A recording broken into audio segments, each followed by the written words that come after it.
సభ్య సమాజంలో నేటి విద్యార్థులే రేపటి భావి భారత పౌరులని, అమ్మాయిల పట్ల చిన్నచూపు చూడొద్దని ప్రభుత్వం ఎన్ని ప్రకటనలు చేస్తున్నా అవన్నీ ఒట్టి మాటలేనని కొన్ని సంఘటనలు చూస్తే తెలిసిపోతుంది. స్నానం చేయడానికి బాత్రూంలు లేక శీతాకాలం ప్రారంభమైన చన్నీళ్లు స్నానమే దిక్కుగా విద్యార్థులు వెళ్లదీస్తున్నారు.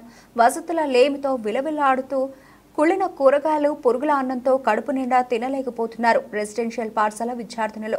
సిద్దిపేట జిల్లా కేంద్రంలోని మైనార్టీ సోషల్ వెల్ఫేర్ స్కూల్ విద్యార్థినుల దీన పరిస్థితిపై S6 news special report. Siddipet పట్టణంలోని మైనార్టీ సోషల్ వెల్ఫేర్ స్కూల్లో కుళ్లిపోయిన కూరగాయలు, పురుగుల అన్నం పెడుతున్నారని విద్యార్థులు ఆరోపిస్తున్నారు.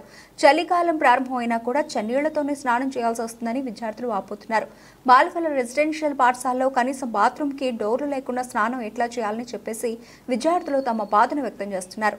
ప్రభుత్వం ఏర్పడిన తర్వాత అమ్మఒడి కార్యక్రమంలో బాత్రూంలు, మరుగుదొడ్లు, అలాగే కిచెన్లు, స్కూల్ బిల్డింగ్ రిపేర్లకు నిధులు మంజూరు చేస్తామని చెబుతున్నాయి. ఒట్టి మాటలేనన్న విధంగా ఈ రెసిడెన్షియల్ పాఠశాలను చూస్తే అర్థమవుతుందని విద్యార్థుల తల్లిదండ్రులు అనుమానం వ్యక్తం చేస్తున్నారు. విద్యార్థులు ప్రభుత్వ అధికారులకు ఎన్నిసార్లు విన్నవించుకున్నా ప్రిన్సిపల్ దృష్టికి ఎన్నిసార్లు తీసుకెళ్లి తమ సమస్యలు పరిష్కారం కాలేదని ఆవేదన వ్యక్తం చేశారు. సమాజంలో విద్యకు పెద్దపీట వేస్తున్నామని ప్రభుత్వం చెప్పే మాటలు ఒట్టి మాటలుగా నిలిచిపోతున్నాయని పేర్కొన్నారు.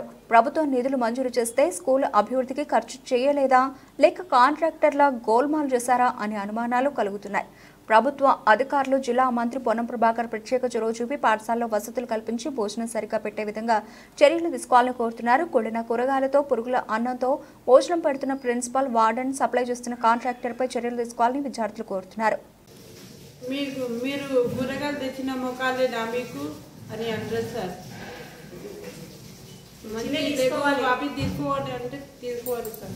అంటే మీరు అడగరా ఇలాంటి కూరగాయలు కూరగాయలు తీసుకురాకపోతే ఇంటర్నెట్ సార్. అంటే ప్రతిరోజు ఇట్లా వేస్తుండా?